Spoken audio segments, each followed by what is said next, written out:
இச்செய்தியை வழங்குபவர் Aalayam associates private limited property developers.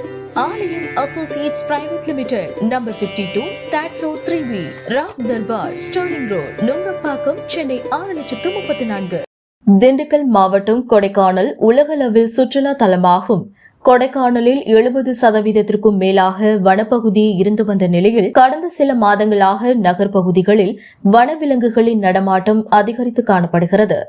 மேலும் தொடர்ந்து காட்டெருமைகள் நகர்ப்பகுதிகளில் உலா வருவது தொடர்கிறது. இதனால் பொதுமக்கள் அச்சமடைந்து வந்த நிலையில் கடந்த ஒரு மாதத்தில் மட்டும் 4ற்கும் மேற்பட்டோர் காட்டெருமை தாக்கி நகர்ப்பகுதியில் படுகாயமடைந்துள்ளனர். தொடர்ந்து நகர்ப்பகுதிகளில் உலா வரும் காட்டெருமையால் அதனை வனப்பகுதிக்குள் முடக்க வேண்டும் என்ற கோரிக்கை தொடர்ந்து இருந்து வந்த நிலையில் கொடைக்கானலில் உள்ள பில்டிங் சொசைட்டி பகுதியில் 2 காட்டெருமைகள் சாலை ஓரத்தில் நின்று முட்டிக்கொண்டு சண்டையிட்டுக் கொள்ளும் காட்சிகள் சமூக வலைதளங்களில் வைரலாகி வருகிறது. ஜல்லிக்கட்டு காளைகளை போன்று காட்டெருமைகளும் ஒன்றுக்கொன்று தாக்கியது அப்பகுதியில் உள்ள பொதுமக்களிடையே அச்சத்தை ஏற்படுத்தியுள்ளது.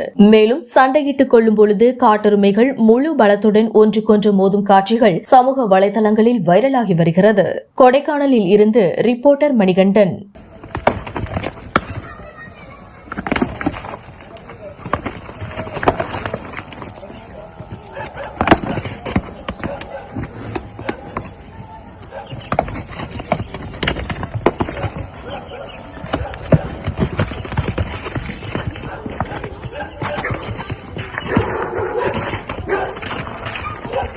பைக் போச்சா?